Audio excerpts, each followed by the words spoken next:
fíjense cómo es que se hacen las incisiones. Si ustedes ajustan, van a ver hacia qué lado tienen que hacer las incisiones.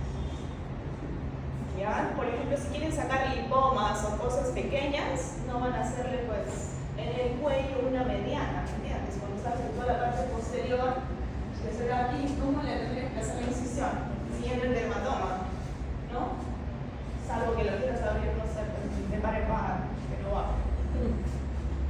¿Ya? Entonces, esto está determinado básicamente por líneas paralelas de colágeno y fibras elásticas. ¿Ya? Eso es algo. Ahora, ¿cómo se divide la pared abdominal?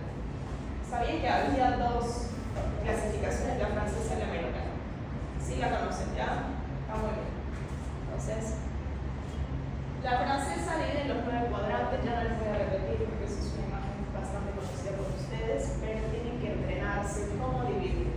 Son dos líneas longitudinales a medida de la clavícula y una novena del costostal y la otra en la cresta. ¿Ya? Entonces, eso de los órganos es algo súper básico porque su paciente va a venir y le va a decir, me duele aquí a la izquierda. No vas a pensar que el apéndice está mezclado. Existe un porcentaje que dice, no, de dextro rotación, pero no lo van a pensar así. Estudienlo bien. Es posible que haga algunas preguntas que me han pedido para su examen de no sé cuándo, porque ya no sé si es mañana su examen. Bueno, no sé. Pero bueno, para que expliquen los órganos. Y esta clasificación es de escuela americana. Es básicamente dividida en 4 cuadrantes. ¿Ya? Es importante porque el paciente cuando venga te va a hablar de 4 cuadrantes. Por lo tanto, tú tienes que ubicarte anatómicamente de qué se está hablando. Ahora vamos a la parte más interesante. Las incisiones de la pared abdominal. Claramente acá tienen que recordar qué significa la paratomía. Ahí se los he puesto de dónde viene del griego, el abdomen y tomía corta. Por lo tanto, hay que recordar que incisión es realizar un corte, prácticamente. Ahora, con el avance de la laparoscopía, las grandes incisiones han sido reemplazadas por incisiones pequeñas. Antiguamente, ¿de qué se hablaba? Un gran corte, un gran cirujano. Ahora ya no. Ahora se trata de hacer cirugías mínimamente invasivas, por eso aparece la robótica, la laparoscopía. Ya no, antes sí era como, no importa, ábrelo, de par en par, ¿no? O como las cicatrices, no sé si han visto algún familiar o algo de las apendicectomías, son realmente grandes. Ahora pues tienen un promedio de 5 o 7 centímetros, cuando haces, que es antiguo, ¿no? Y todavía lo hacemos en mi hospital, las emergencias todas son abiertas. En cuanto a la cirugía laparoscópica, ¿por qué es beneficiosa? Ahí les he puesto, porque reduce el trauma de la pared, hay menos dolor postoperatorio y disminuye todas las complicaciones de la pared abdominal. ¿Ya? Ahora, ¿qué es importante? ¿Cómo vas a abordar a tu paciente, no? Vas a tener que definir precisamente si hablas de una cirugía de emergencia o electiva, ¿no? Ahí les he puesto un poquito una imagen aparatosa, como para que no se olviden, de cuándo decidir. Se los he puesto en tórax express, pero ¿qué pasa si tienen un trauma abdominal de esa naturaleza? ¿Van a hacerle la laparoscopía? ¿Robótica? ¿No? ¿Qué harían? Exacto. Incisión. ¿De qué va a depender? De la hemodinamia del paciente. Paciente hemodinámicamente inestable, no van a darse el lujo de hacer mínimas incisiones. No se puede. Un paciente con un traumatismo de arma blanca, que si está hemodinámicamente inestable, ¿qué tienen que hacer? ¿Qué incisión? Ahora les voy a poner un caso para que más o menos vayan reflexionando. ¿Ya? Sin embargo, las incisiones tienen que ser lo suficientemente largas como para tener una buena exposición, pero suficientemente pequeñas como para no dañar la pared abdominal. Y ahí hay una eventración o una hernia incisional. Entonces, no es que yo le hago una incisión más grande y ya mucho mejor. Se va a ir aperturando. Ahora, si es que nosotros ingresamos para realizar una laparotomía exploratoria, esa es otra historia, porque hay medidas. Un trauma abdominal no va a entrar con una incisión mediana supraumbilical de 10 centímetros. ¿Para qué? Si tienes que ver el vaso. porque no sabes qué te sangra, o el vaso, el hígado, o si es un trauma intestinal, no lo sabes. Entonces nosotros no nos podemos arriesgar a hacer pequeñas incisiones porque tú dices, ay no, pobrecito el paciente. No, ese rato, la parte de la pena y eso, se corre, ya no, hay prioridades. Entonces, se sutura, se cierra bien, ya han visto cómo funciona el tema de las aponeurosis. Ya no vayan a confundirse la aponeurosis con el tejido celular subcutáneo, ¿no? Porque hay fibras, con Camper y escarpa, ¿no? Van a decir, el escarpa también se conoce como la fascia de los troncos, que se parece a una aponeurosis y no es una aponeurosis. Así que cuando entren a la sala, vean y sepan diferenciar bien cómo es escarpa. Porque no vayan a estar entrando con miedo, ustedes se van a dar cuenta cuando entra alguien con seguridad, porque reconoce los planos. Pero a veces te hace dudar, así que coges una Kelly y la separas para corroborar de que esté cerrando bien. ¿Ya? Entonces, la elección, la vía, bueno, tiene que ser, pues, como ya les decía, ¿no? Si es que hablas de una emergencia o si es que estás ante una cirugía electiva. Una cirugía electiva, perfecto, le puedes sacar el colon por robótica ante una tumulación, pero es electiva. Le puedes sacar porque es la indicación para una colecistectomía, ¿no? Ya la colecistectomía abierta para pacientes selectivos no existe. No existe. Y en los hospitales que lo hacíamos, estamos un poquito desfasados.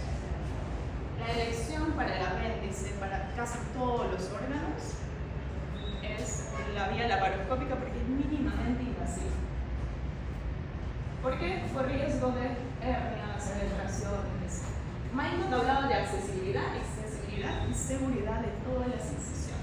Entonces, tienen que ver bien qué órgano van a sacar, no la localización, hacia dónde se quieren orientar, no cirugías de páncreas, no le voy a hacer una Rocky Davis claramente,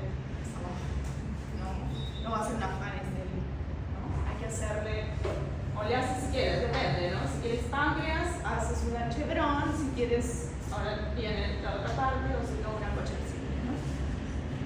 Para casos eventuales. En mi hospital, particularmente para los pacientes PBS, no les damos laparoscopia, porque no tenemos un sistema de esterilización para pacientes con patologías de esa naturaleza.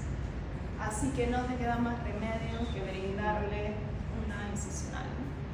¿Quién quiere? Porque se sienten discriminados y claramente lo están, pero no depende ya ni siquiera de un sistema, ¿no? Ya es todo un gobierno que deberíamos tener pinzas especiales para pacientes PBS, eventualmente, pero si no los tienes, ¿qué haces? Tienes que usarlo y solucionar.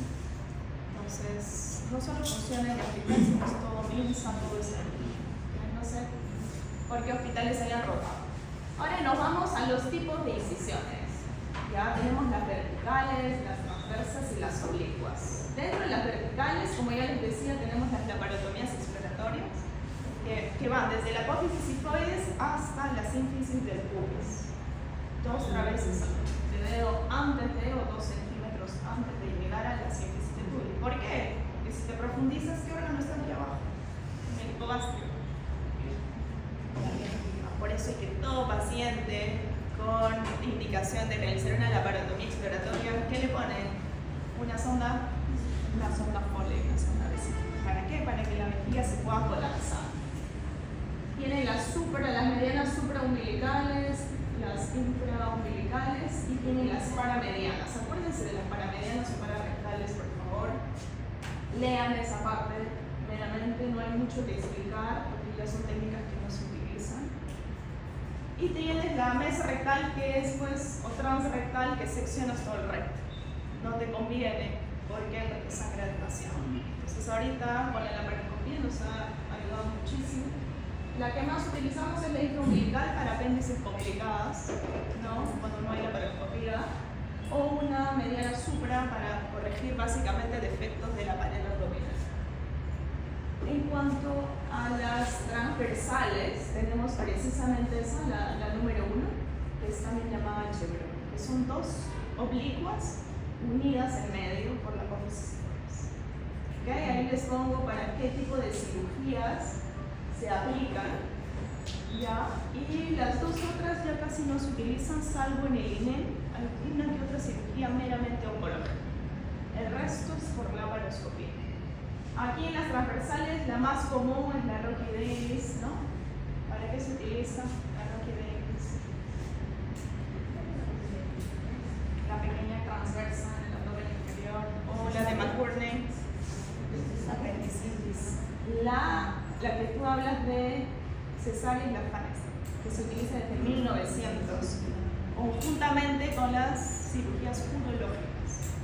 ¿Ya? ¿Para qué otra cosa más utilizamos la fanes?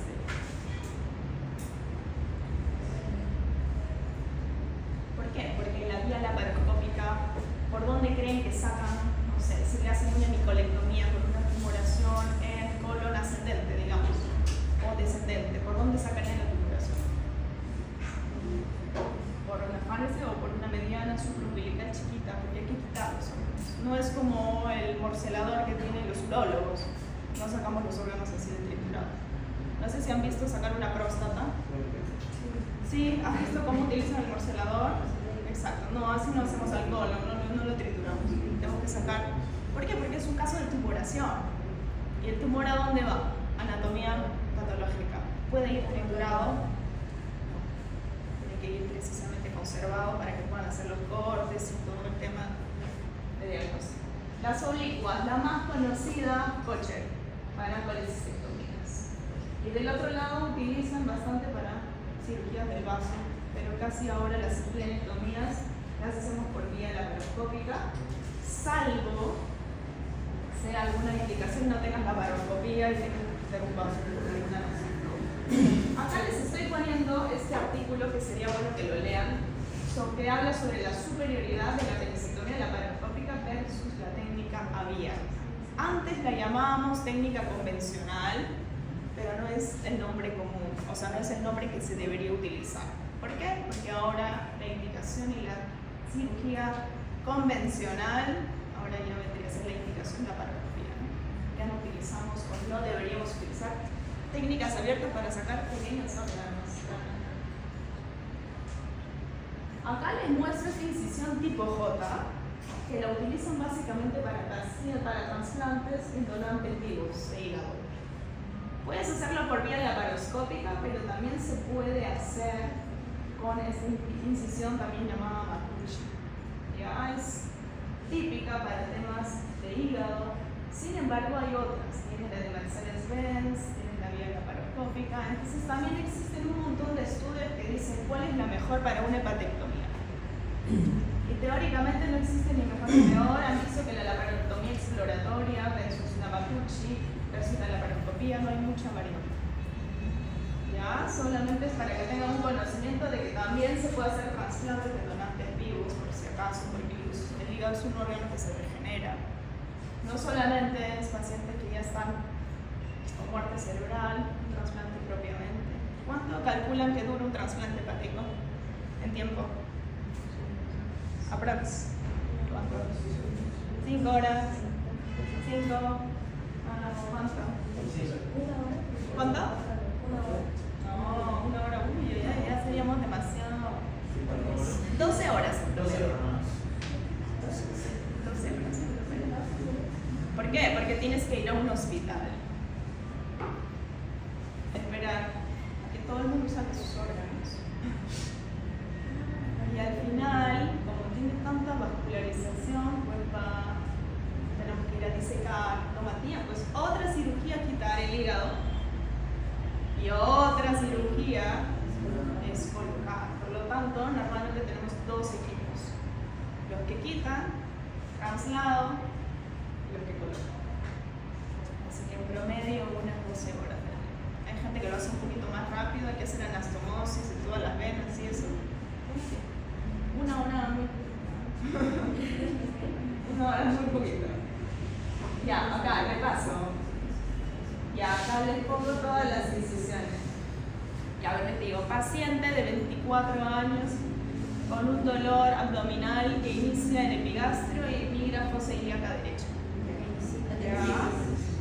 Ya. Viene y dice, ya, es quirúrgico. ¿Qué le ofreces? Viene el familiar y dice, ya, lo voy a operar. Un apendilado. Ya, muy bien. El otro grupo me dijo, no, ya no. Así que la laparoscopia es mi indicación. Ya, paciente con indicación de, mujer o ya varón de 40 años, con tiempo de enfermedad 2 días, dolor en epigastrio, dolor en cuadrante superior derecho. Un poquito de tinte ictérico, ya, Murphy positivo, leucocitosis. Y encima le toman una ecografía y muestran que la eco tiene una edema perivesicular y tiene un clito impactado en paciente. Colecistitis aguda. ¿Qué le hacen al paciente? ¿Cuál es su plan?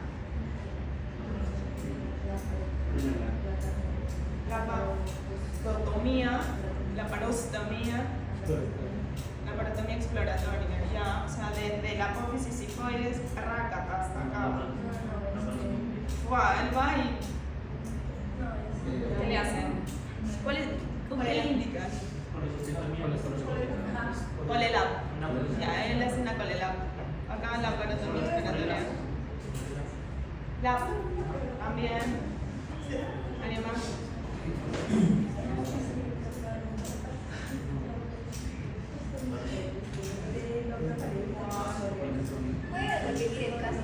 Escucha, me lo acabo de inventar. Pero tienes una colecistitis aguda de emergencia. ¿Cuál es tu indicación quirúrgica? Tienes que hacer una colecistectomía laparoscópica. Salvo esté un paciente hemodinámicamente inestable, paciente que se está chocando, no vas a tener mayor opción que entrar por avión. 100% seguro, o sea, tu diagnóstico tiene que estar al 100% seguro de que no le vayas haciendo la laparotomía, porque si viene un paciente hemodinámicamente estable y que no sabe si el caso netamente se debe a algo vesicular, entonces es mejor hacer una laparotomía exploratoria. ¿CEPRE? ¿Para qué casos usas la CEPRE? No, depende, colangitis, pero ¿en qué caso? Pancreatitis, no, tratamiento médico primero. ¿Cuándo le haces litos en el coledox? Es otra cosa. Si tú quieres ya, él dice que tiene un calculazo de 3 centímetros. Ya viene con colangitis. Y ahí sí haces una exploración de vía biliar. Pero ahí ya vas a saber que tu caso está meramente determinado para la parte de la vesícula, ¿no es cierto? Entonces puedes hacer por vía laparoscópica. Ahora, la pregunta es, ¿tenemos los instrumentos con un coledoscopio? No en todos los hospitales, por lo tanto, generalmente los abrimos. Hacemos una intervención, una incisión de tipo Kocher más una exploración de vía biliar. Y se deja un dren Kerr. Ya, los drenes Kerr, por si acaso para conocimiento, nunca se sacan. ¿Ya? Solo se sacan los drenes laminares. Se los digo ¿por qué? Porque cuando yo era R1, había un grupo de internos y le digo, oye, quítate el dren. Y le sacaron el dren. Es la cara del Kerr. Entonces el Kerr no, por favor. Ya, no toquen el Kerr. Ya, a ver, otro caso. Paciente de Puente Piedra que sufre un impacto de, no sé, un trauma abdominal abierto por PAF. Viene a trauma shock, ya, y ven que la bala ingresa por mesogastrio y no hay punto de salida. La laparotomía exploratoria. Paciente que sufre un trauma abdominal cerrado, policontuso por accidente de tránsito, llega en mal estado, trauma shock, hacen una ecografía y muestra el líquido libre en el espacio de Morrison 115 y en el espacio periesplénico 450 mililitros. Ya. Laparotomía exploratoria. Muy bien. No hay entrar con una subcostal izquierda pensando que es solo vaso. En los traumas abdominales uno nunca sabe qué otro órgano puede estar dañado. De tal manera que no van a estar sacando por una Kocher el intestino ni nada. ¿Okay? Hay pacientes, no sé si aquí hay alguien que haya hecho obstetricia, pero pacientes con HELP, ya evalúen bien a las gestantes. ¿Por qué? es un dolor en tu ilíaca derecha, tú dices, ok, gestante, apéndice, no. Hubo un caso escrito que ingresan como una rojideus, terminó siendo un trauma hepático por un síndrome de Gel. Que hicieron taponamiento hepático por la incisión de rojideus. Está escrito. Así que ese tipo de cosas, de abajo hasta arriba, se imagina. La paciente llegó en muy mal estado aparentemente, pues, ¿ya? ¿Alguna otra duda con esto? Yo creo que es una teoría un poco bonita, pero ya conocida por todos, Ahora viene la parte que quiero que aprendan un poco. Primero que nada, la laparoscopía está siendo de más en más conocida por todos, ¿no? Todos los hospitales ya tienen, en su mayoría. Y que las incisiones pues son mínimamente, es por una cirugía mínimamente invasiva, son incisiones bastante pequeñas, trabajamos con trócares entre 10, 13 milímetros, de 5, tenemos cámaras de 5, cámaras de 10 milímetros para que puedan entrar en los trócares. La pregunta es, ¿por qué sale la robótica o para qué te va a servir la robótica? Si finalmente y teóricamente podríamos hacerlo todo con la laparoscopía. Para una visión tridimensional. Ya. Exactamente, mayor precisión. ¿Qué más? Más ergonómico. Menos tiempo. En realidad eso del tiempo es relativo. ¿Por qué? Porque toma tiempo la robótica. Mismo, por ejemplo, ¿valdrá la pena hacer una colecistectomía por robótica o no? No, porque más rápido es por haces una colecistectomía por vía laparoscópica que por robótica. Menor riesgo de infección. ¿Por qué? Porque te toma tiempo. ¿Ves la parte de aquí? Que es toda la parte del robot. ¿No? Hay que acomodar al robot. Y aparte está la consola. ¿Ya? Normalmente, ¿qué es lo que nosotros hacemos? Te lavas normal, como cualquier otra cirugía, estériles todos. Siempre tienes que tener un instrumentista que esté especializado netamente en robótica. Porque una cosa es operar en robótica y otra cosa es operar en vía laparoscópica. Son dos cosas distintas. Pero la diferencia es que ahí, como les pongo la foto, tú puedes manipular de tal manera que tú tienes la fuerza, ¿no? O sea, tú puedes controlar tu propia fuerza. En la robótica no, porque mira dónde está. Está totalmente lejos. Las pinzas y los mandos de control son tan sensibles y giran 360 grados. Los mandriles son bien articulados. Si ustedes ven, busquen ahora y van a ver cómo se mueven las pinzas, parecen robots. Son robots así, como las películas que ven, tal cual, y tú ves todo en 3 dimensiones. Y gira. O sea, las palas son perfectamente móviles y tú tienes el control al 100%, ¿no? Con 2 cositas, solo utilizas 3 dedos. Es bien sensible, por eso es que el entrenamiento en robótica son 2 años. ¿Ya? ¿Qué otra cosa más importante tienen que saber? Bueno, aparte del asistente, el cirujano, aparte de un cirujano adicional, netamente necesitamos un licenciado en enfermería. Es licenciado en enfermería con especialidad en sala, con una subespecialidad en robótica. ¿Ya? No todo el que opera bien en la laparoscopía va a operar bien en robótica. Son 2 cosas muy distintas. Y ahora eso es para que tengan conocimiento. Aquí abajo hay unas balas, ¿no? Que son los pedales. Ahora en los pedales tú tienes la parte del electrocauterio, puedes mover todas tus pinzas controlando de aquí, pero a la vez tienes un mando en línea también. Es tan sensible que yo particularmente cuando me entrené lo hacía descalza o con medias. Ya, porque el zapato como que no me daba tanta sensibilidad, entonces necesita ser tan preciso. Y el doc que me entrenó también lo hacía con esos zapatos. Pero es un frío terrible en la sala. Doctora, ¿ya hay en Perú? En Canadá. Sí, yo hice un entrenamiento de un mes, octubre pasado, en un hospital que está incursionando en robótica. Pero yo he hecho hígado, vía biliar, páncreas y una parte de trasplante. Pero es corto. Pero realmente no sabes si entrenarte en eso o no, porque en Perú no hay. Entonces, habrá que ver habrá que ver si extraen, porque se gastan tantos millones el gobierno. Un robotcito, no le cae mal. Iba a haber en salud, pero se cayó el proyecto. Eran 9, yo sabía que iban a comprarlos en Brasil.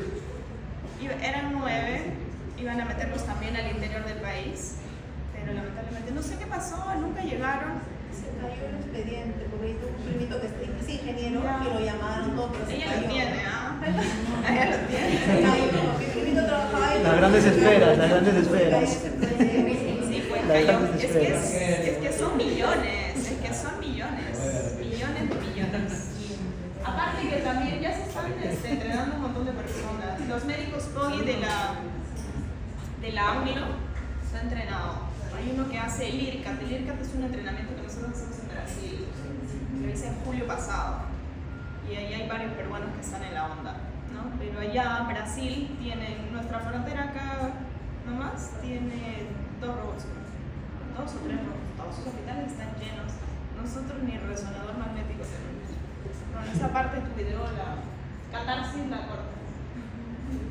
Ya, ahora vamos a otra parte que es otro mundo. Ya, es algo que no es muy conocido ni siquiera por nosotros los cirujanos, porque la parte básica es meramente eléctrica.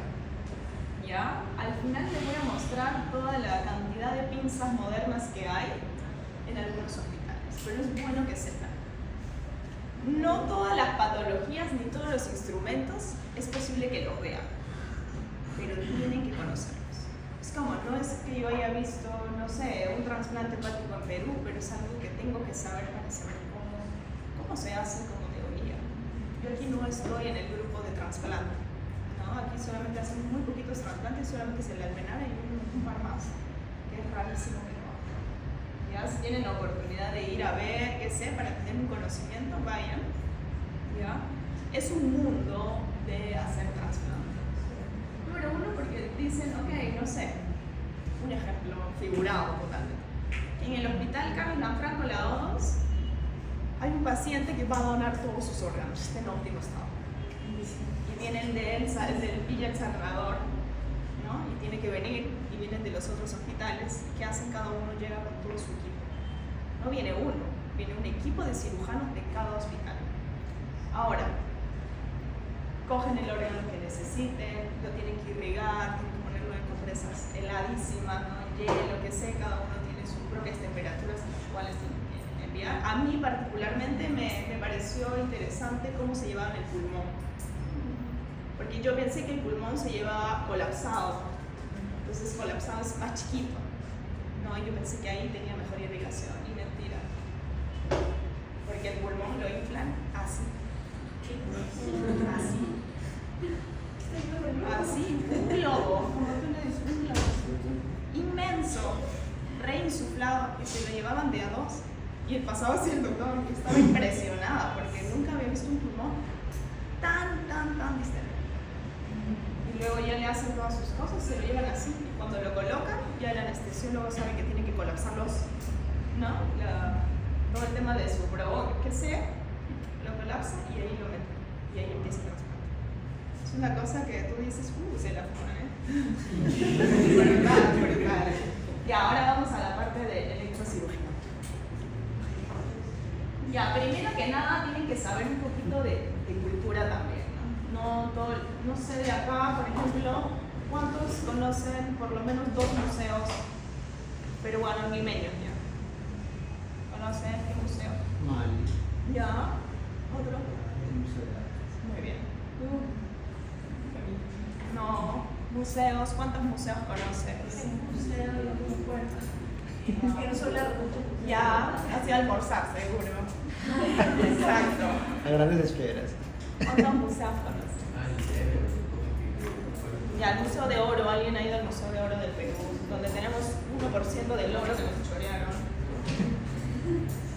Ay, nadie. Ya, un médico tiene que saber de cultura, de deporte. ¿Qué deporte haces? Natación, tenis. La gente está deportista. Entonces, siempre busquen un poco de la historia de cada cosa.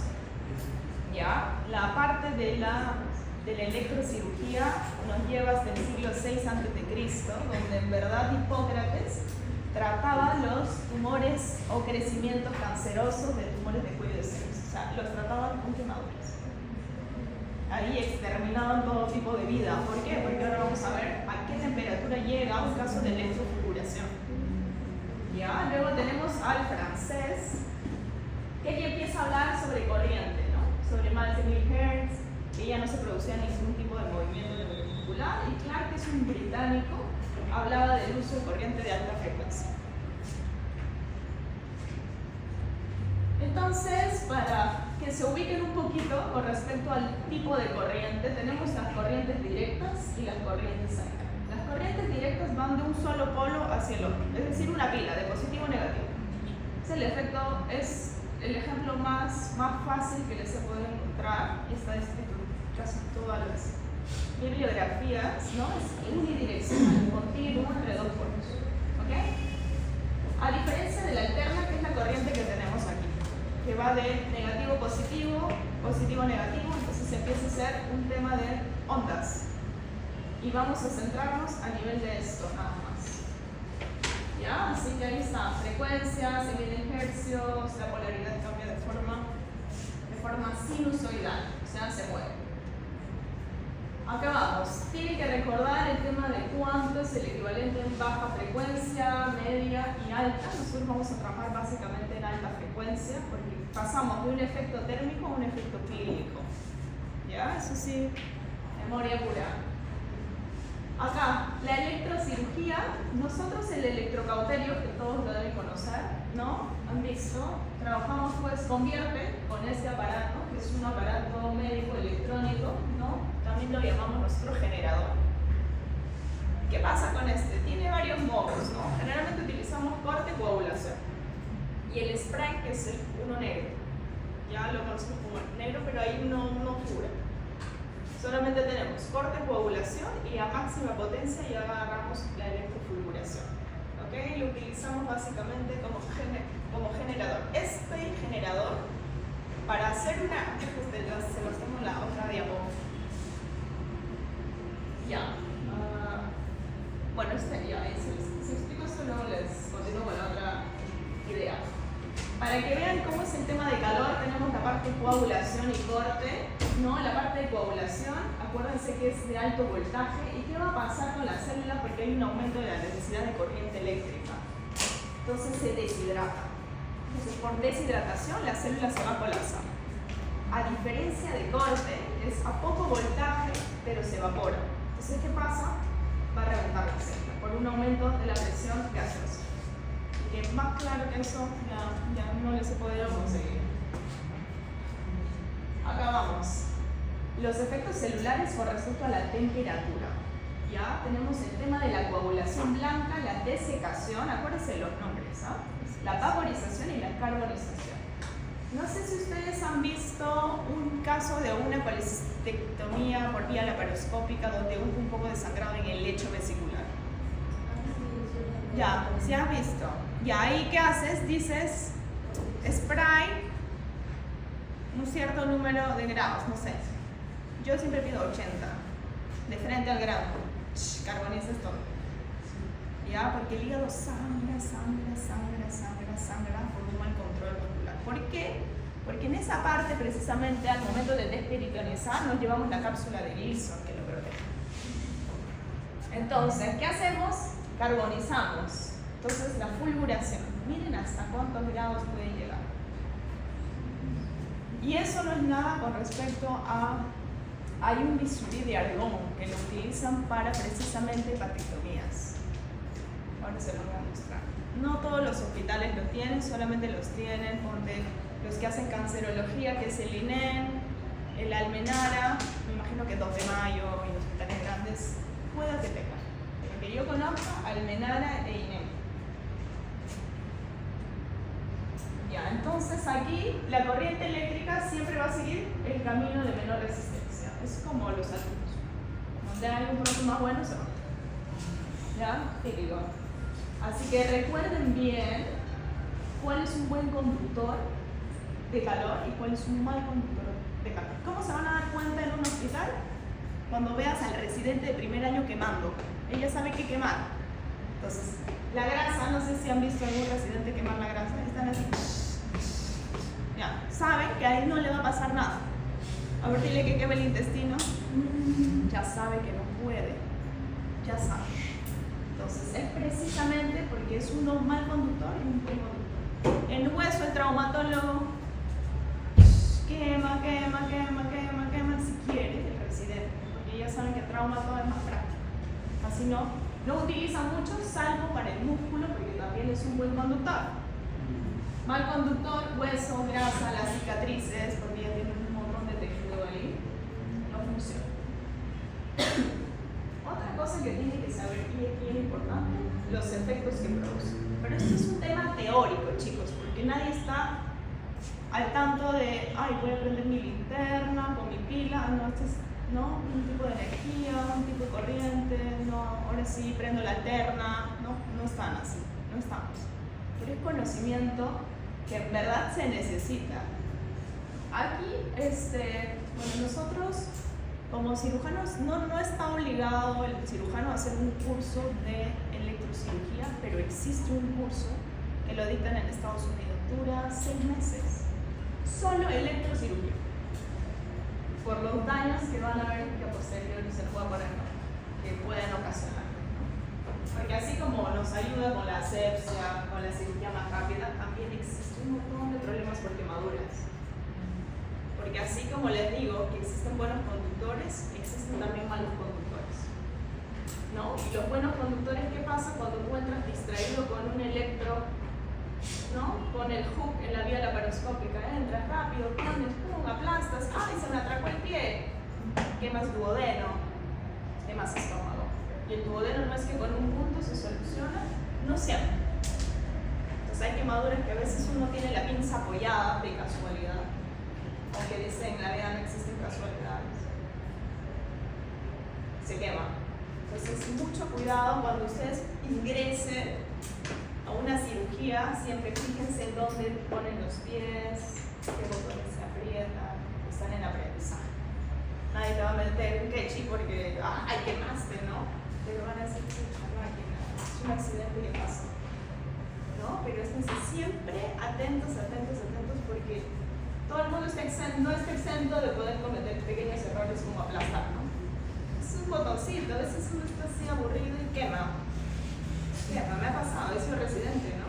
No estás que se duerme y estás quemando ahí la grasa. No pasa nada la grasa, pero el intestino o alguna pinza que esté aledaña, ten mucho cuidado. En cuanto a los efectos, tenemos el efecto farádico, chicos, que es cuando tú estimulas hasta menos de 100.000 Hz. ¿Qué pasa? Tu célula reacciona, pero pasado eso, uno a veces dice, ¿la célula va a reaccionar? No, ya la célula no reacciona. Ya no hay una respuesta posterior. O sea, llega hasta menos de 1.000, perfecto. Más de 100.000, perdón, ya no funciona. A eso menciona el efecto farádico. El electrolítico es que va de corrientes. Sube, baja, derecha, izquierda, un solo, digamos, positivo o negativo, o simplemente ya empieza la corriente alterna. Y el efecto térmico sí es. Depende del tejido, depende del tiempo y va a depender muchísimo de la intensidad con la que estemos trabajando, ¿no? Ahora bien, tienen que saber un poco de lo que es la parte de los monopolares y la parte de los bipolares. El monopolar precisamente necesita una placa, porque va en esta dirección. Positivo, pasa, ¿no? Necesita una placa y funciona. A diferencia de este, que son 2 electrodos, pero no necesitas placa porque la energía va de un lado a otro. ¿Ya? No sé si me logran entender. Uno se utiliza placa porque necesitas algún conductor y el otro no. ¿Ya? En monopolar tenemos igual, modo corte y modo coagulación.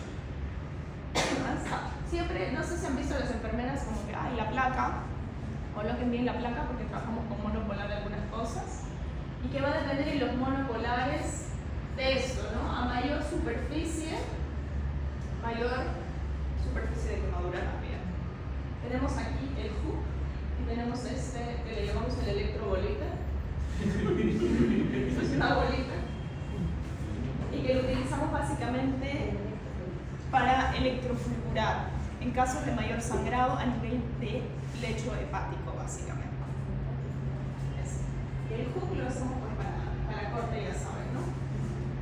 Ya saben esto, corte coagulación, el efecto bolita.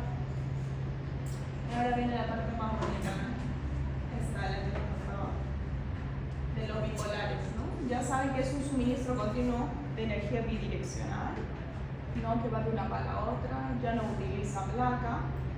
Y acá que tenemos, dentro de lo más básico, tenemos a LigaSure. Este ya lo conocen, ¿no? Es un bisturí inteligente, tiene menos energía y da mucho más calor. La chispa va de 3 milímetros para vasos de 3 a 5, pero no es considerado un sellador de vasos como tal. El LigaSure te va a ayudar para toda la parte vascular, por ejemplo la fascia de Toll. Nosotros la fascia de Toll, en lugar de utilizar una tijera o una medicine ball, utilizamos un LigaSure que corta rápidamente con calor. Por lo tanto, el porcentaje de sangrado es mínimo, porque va a ir coagulando. Este, a mí me encanta este. Este es el Ensil, también llamado máquina simple. ¿Ya? Es un sellador de vasos. Es totalmente articulable, se mueve 360, es para vasos hasta 7 milímetros. Desnaturaliza el colágeno y la elastina. Pero ¿qué pasa? Este necesita tener una buena disección de planos anatómicos. ¿Por qué? Porque no es como un LigaSure que te dice, ya, corto. Perfecto, porque te coagula todo, pequeños vasos y grandes vasos. Nosotros en el hospital agarramos un hilo y amarramos. En un mundo ideal, estás con LigaSure, sangra, pasas un Ensil, colapsas. Es un sellador de vaso. Colapsas, continúas tu cirugía. Salvo sea algo muy grande, un vaso muy grande, y ya tenemos clips. Hay clips manuales y hay clips también para la laparoscopía. Todos estos aparatos, por si acaso, hay para vía laparoscópica y para vía abierta también. Ya, eso sí, como conocimiento, chicos, tal vez no lo logren ver. El LigaSure yo pienso que todo el mundo lo va a ver, pero el Ensil no lo sé. Y el armónico es muy bonito, lo pueden ver. Todo esto lo tiene el INEC, por si acaso. Ya, porque el INEC recibe también apoyo no solamente del gobierno peruano, sino también del gobierno extranjero. El bisturí armónico trabaja con ultrasonido, por si acaso. Genera calor mediante la vibración. Este es perfecto, ¿por qué? Porque al momento de hacer un efecto de ultrasonido, ¿qué hace? Diseca, ¿no? Coagula y corta. Entonces es perfecto, porque te vas haciendo todos los planos y perfecto. Esto también es muy bueno para la parte hepática, ¿no? Igual que el Ensil, porque vas llegando a la ramificación hepática y vas sellando los vasos y casi no sangra. Y ese es el electrobisturí con argón. Entonces, ustedes dirán, ¿cómo hacen? ¿No podrían hacer en la frángola ósea una hepatectomía con su electrobolita? La respuesta es no. No, porque el electrobolita, su superficie de quemadura es muy pequeña y tampoco, porque ustedes, este es como un lanzallamas, entonces es precisamente como un lanzallamas. Es como que a un pequeño sangrado, no sé, ahorita toda esa pared se rompe y viene una ola del mar, ¿no? Entonces vienes, pero no vas a estar con tu electrobolita tratando de tapar con cartulinas, ¿no? Entonces viene eso y es como un lanzallamas de cemento que te pone toda la pared en una. Entonces es lo mismo, es la cantidad de calor que tiene el argón, porque es un gas inerte. No es considerado combustible, pero sí es como un gran lanzallamas que te sella totalmente el hígado. Entonces es perfecto básicamente para lechos hepáticos. Así que nada, pienso que es lo mínimo que deben conocer, ¿no? Un sellador de vaso, que se utiliza el ultrasonido y el LigaSure como bisturí inteligente. No sé si tiene más preguntas o algo. Doctor, ese es el Harmony, ¿no? Claro. Ese es la ¿Eres licenciada? No, yo estábamos en sala y Ya. el doctor se pasa Ya. Bueno, depende, ¿no? Hay alguien, el armónico, pues, ¿no? Ya si te quieres dar de inglés. Así que, nada. Viene la parte final, chiquitita ya, las lesiones por quemadura. Como les decía, prestan muchísima atención cuando evidencien y estén las tres pinzas juntas. ¿Ya? ¿Por qué? Porque al ser materiales, al trabajar con calor, se transmite el calor. Por lo tanto, no sé si ustedes han visto que utilizamos una Kelly, tenemos un vaso, una Kelly y quemamos encima, porque es un gran conductor, ¿no?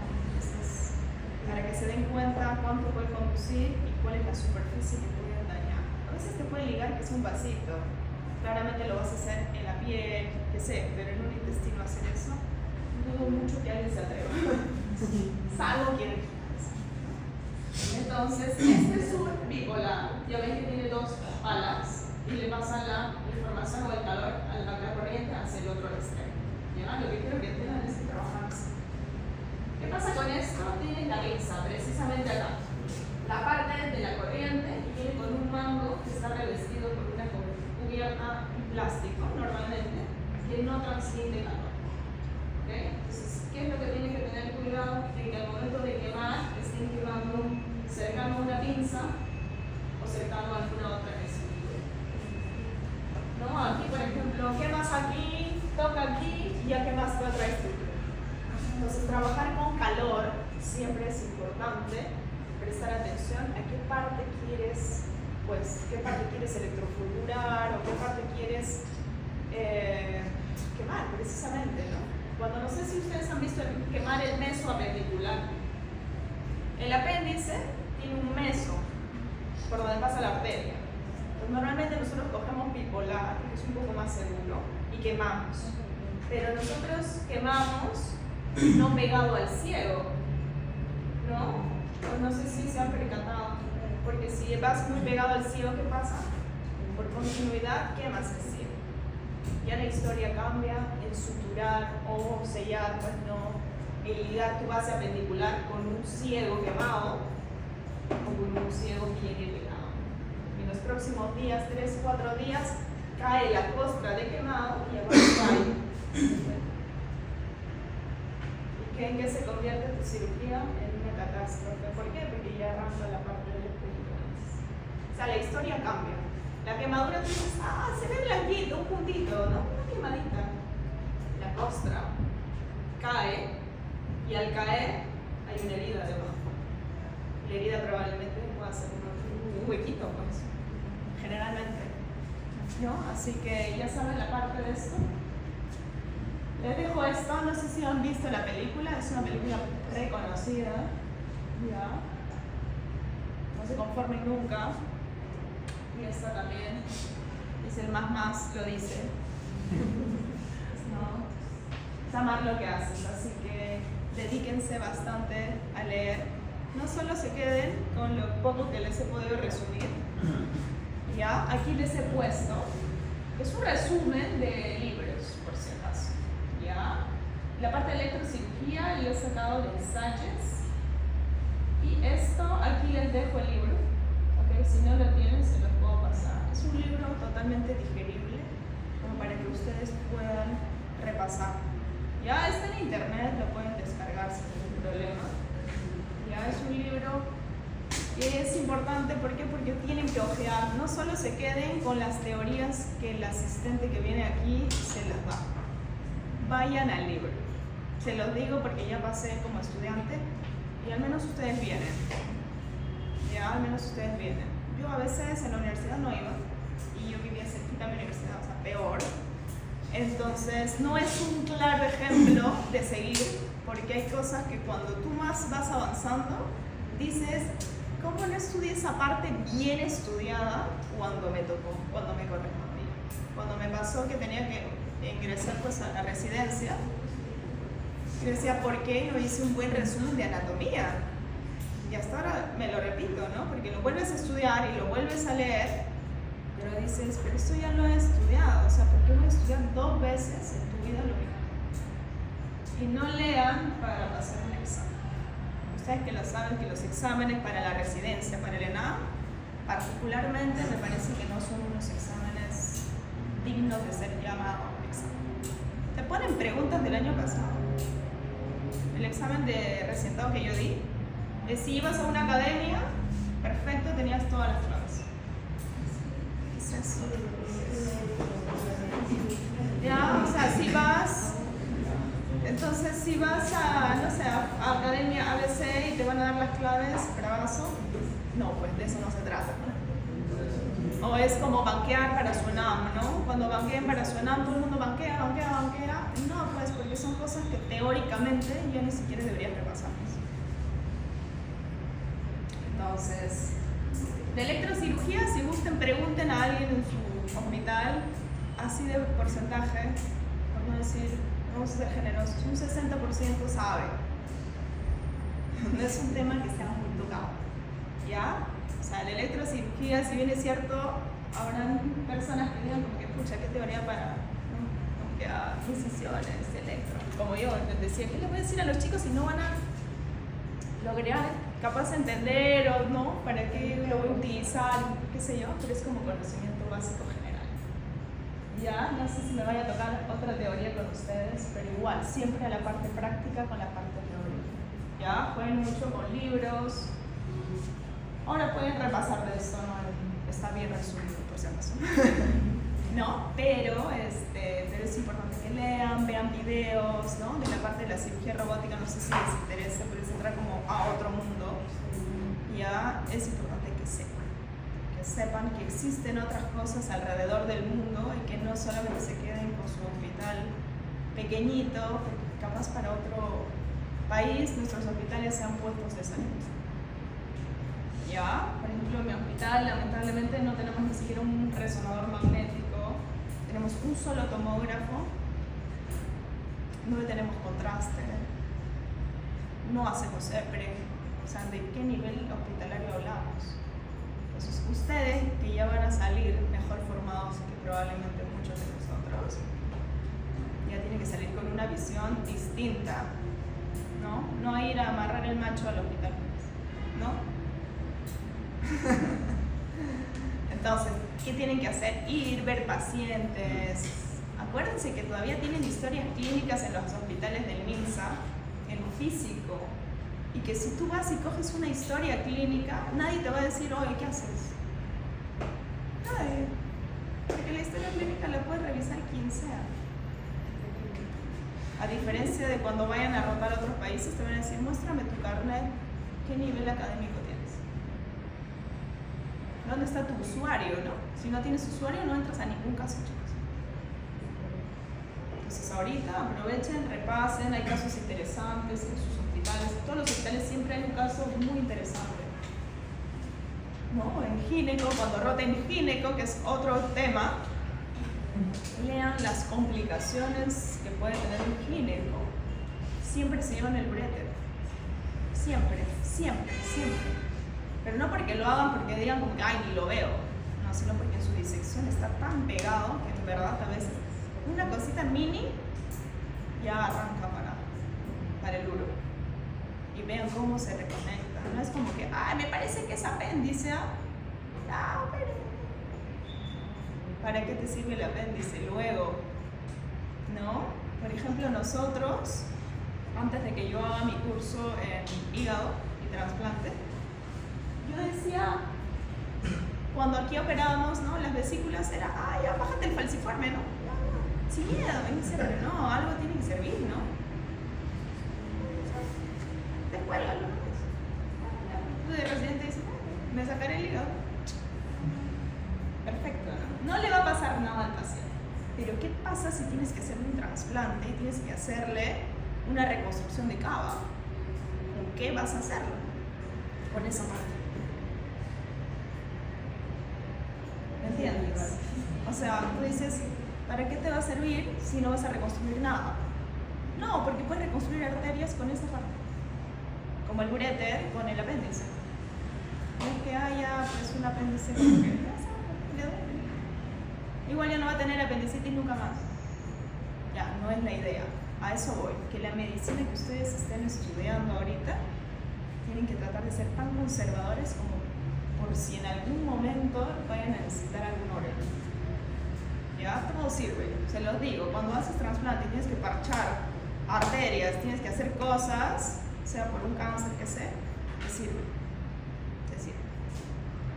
Así que, no, mi recomendación, siempre se los digo a los que ya me conocen, es esfuércense en el hospital, sáquenle provecho a cada uno de los casos que tengan. No vayan solamente a que les pasen lista y chao, están perdiendo su tiempo. No pierdan el tiempo, chicos. Ya hay miles de cosas por hacer. Puedes hacer subespecialidades tan lindas como simplemente puedes quedarte con la especialidad que más te guste, pero cada vez las subespecialidades, hay tantas cosas modernas, pueden ir avanzando de a pocos.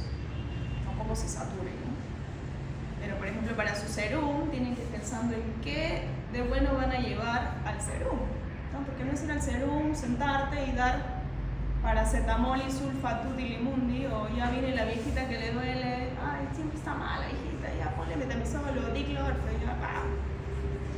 Te digo que en mi serum encontré 14 tumores. Base de la lengua, cuello, tiroides, un tumor gigante, me imagino que de origen renal, yo creo, y bueno, varias cosas así, locas. ¿Y por qué viene? Una señora un tumor en base de lengua. Me duele la cabeza, me duele la cabeza, me duele la cabeza. Y dice, pero ¿por qué le duele la cabeza? ¿No? Entonces revisas como la historia de todos los años, de todos los diagnostas de ella, paracetamol alta, ¿no? Dije, tanto, dije, algo más debe tener, ¿no? Como llegas, ¿no? Nuevecito dice, no, yo misma soy. Te la juras, ¿ah? Te la van a jurar. Y empiezas a examinar y dije, ¿qué es esto? A ver, señora, ¿qué es esto? ¿No? Ahí ya como que me asusté y dije, ¿ahora qué hago? O sea, encuentras, pero ¿cuál es la solución? ¿No? Porque tienes paracetamol, entonces como, ok, paracetamol, pero ya detectaste otra cosa, ¿no? Era un tumor gigante bastante. La referí, pero saben que ya en el campo la gente no va a ver al médico, ¿no? O sea, no quieren ser referidos, que sus animales, tantas cosas. Pero diagnosticas. Entonces a eso voy. Nunca se guíen por la evaluación de otra persona. Por más que crean que es su mejor amigo, que sé, no. Su flaco, flaca, no sé. No, aquí ya la tocó ya. Si es apéndice. O si es, no sé, un tumor. Palpen. Hagan su examen físico. Cuando vayan a las emergencias a ayudar, no estén parados. Es mi sugerencia. Tienen que ser proactivos, porque estoy segura, si volvemos al tema, el tema de incisiones, todo, cuando ustedes vean sacar un lipoma, nadie sigue las líneas del ano. Todo el mundo dice como que, ay, ya, eso que línea media, asegúrate. Pero tú dices, pero es un tumor de parte blanda, ¿no? Hay que ver. Entonces, para todo tiene conocimiento. No crean que es cortar por cortar, menos eso. Por más que nos creamos los ultrasabiondos, mentira, no. Así que siempre asegúrense su teoría, siempre con buena teoría, bien fundamentado, y después ya empiezan con la parte práctica, ¿ya? Así que no, aprendan un montón, les queda un montón de tiempo. No sé si con ustedes vamos a hacer prácticas pronto ya, hay un taller creo. El 12. Sí. ¿Con suturas? Sí. Con Gárate, ¿no? Sí, pero con el Doc Gárate creo. Creo que sí, el otro día sí, escuché que Segarra le decía a Gárate que él iba a hacer suturas y es sonda nasogástrica, ya vayan leyendo, cuándo colocar, de cuántos French, ya, cosas básicas que tienen que saber, ya, pero la parte teórica, no se olviden, ya. En verdad, sugerencia pura. ¿Podría hacernos un feedback pequeño? Claro. ¿De qué? ¿De electro? ¿O de qué? La primera parte. De la primera parte.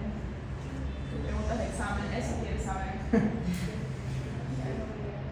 Ya, en la parte abdominal está dividido en ¿cuánto? Tú mismo. 2. ¿No? Anterolateral y la parte lumbar. La parte anterolateral, que es la que vamos a hablar hoy día, tienes 4 músculos importantes. Oblicuo externo, interno, el transverso y los 2 rectos. ¿Ya? O bueno, 2 milímetros, ¿no? Por la parte superior, todas las aponeurosis se dividen de manera precisa y por debajo todas van por delante, debilitando la pared posterior del recto, que te queda la fascia transversalis, que no es un músculo, ya sabes, ¿no? Por si acaso, existe un porcentaje mínimo que tiene un músculo piramidal abajo. Ya se está como involucionando, vamos a decir, no todos lo tenemos. La parte de la irrigación, ¿cómo es? ¿Te acuerdas? ¿Alguien se acuerda? Para que se acuerden. Repasen. Ya su examen, ya que lloraron. Ay, perdón, mañana no es examen. Mira. Pero han llorado los alumnos. Dije, madre mía. Innove, ayude. Ya. No sé, me dijeron llorar. No sé. Ya, entonces, ¿qué tenemos? Tenemos los vasos epigásticos superiores que se juntan en una arcada medial con los vasos epigásticos inferiores, ¿no? El inferior, ¿de dónde viene? De la ilíaca externa. Y los epigásticos superiores, ¿de dónde vienen? La marea interna. Y tenemos los subcostales que se van a anastomosar conjuntamente con la circunfleja, que viene de abajo. ¿Ya? Y el tema de inervación, tenemos los subcostales, el hilo hipogástrico y el hilo inguinal. Ya, el dermatoma del ombligo, T10. Las líneas de Langer son importantísimas, ¿no? Para hacer menor tensión al momento de realizar incisiones. Ya, ¿qué más? La división de la pared abdominal. Ya tienes la americana y la francesa en 9 y la americana en 4. Los órganos están ahí. Los puntos de reparo también. Ahora, con la actualidad, ya sabes que la cirugía laparoscópica, grandes incisiones han sido reemplazadas por pequeñas. ¿Por qué? Porque va a haber menos daño de pared, va a haber menos dolor operatorio, ya disminuye las complicaciones de la pared también. ¿Ok? Importantísimo saber si es que entras a una incisión como cirugía electiva o cirugía de emergencia. Si es emergencia, generalmente son laparotomías. Si es que son electivas, generalmente las hacemos por laparoscopía. ¿Okay? ¿Qué es lo que dice Mindgood? Los requisitos: que tengan buen acceso, buena extensión y con mucha seguridad. Tipos de incisiones: las verticales, tenemos las medianas, ¿no? Las medianas supra- e infraumbilical, las paramedianas pararectales y las mesotransrectales. ¿Okay? Vean bien sus diapos, ¿ah? Ya, las transversales, la más importante es la del chevrón, que es la de arriba, que son dos subcostales juntas, se juntan por la apófisis, son dos oblicuas, ¿ok? Kocher para temas más básicamente de vesícula, hígado y vía biliar, ¿ok? La incisión tipo J, básicamente para trasplantes hepáticos, hígado, no, riñones, qué sé. Puede ser vía laparoscópica o no. Tiene nombre propio, Mapucci, acuérdense. Ya, resumen todas las que puedan haber. Kocher, cirugía robótica, que no se lo voy a preguntar en el examen, pero es algo que sí me interesa que lo conozcan. La fija, doctora. Uy, la fija, ya que más fija, tiene 5 diapos, creo. ¿Qué más fija? Igual. Todo lo que pueda. ¿Qué? Así no. Ya, ¿qué más? Ya dice el otro que pide el examen. Ya, la electrocirugía, ya tienes corriente directa, corriente alterna, la pila, ejemplo de corriente directa, ya, tu foco de tu casa, tu laptop, tus cosas, ya, alterna. Indirecta les voy a poner. Alterna, che. Ya, alta frecuencia la electrocirugía, ya, eso es importante. ¿De cuánto a cuánto va? Más de 5000 Hz, ya. A ver acá, la coagulación, cómo trabajan bajo deshidratación, y el corte como vaporización que explota la célula. ¿Okay? Esto es importante, ¿no? Acuérdense bien del tema de coagulación. Eso sí me interesa que lo sepan, ¿eh? ¿Cuáles son buenos conductores? ¿Cuáles son malos conductores? ¿Cuáles son los efectos que producen? Ya les voy a poner el farádico, es más difícil. Estoy dictando, ¿no? Monopolar, que utiliza que una placa para conducir, y el bipolar, que no necesita pero da mayor daño térmico. ¿Qué más? A ver, En bipolares, ya, el electrobisturi con argón es un gas, ahí les voy a poner, ¿es combustible o no es un combustible? Porque si fuese un combustible, ¿qué pasa en la laparoscopía? Revientas. Porque ¿con qué tipo de gas insuflamos? Muy bien. ¿Por qué no oxígeno? ¿Qué te causa?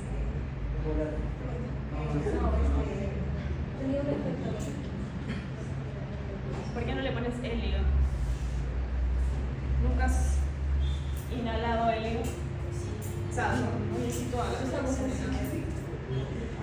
¿Nunca han chupado helio? No, nada. ¿Jamás?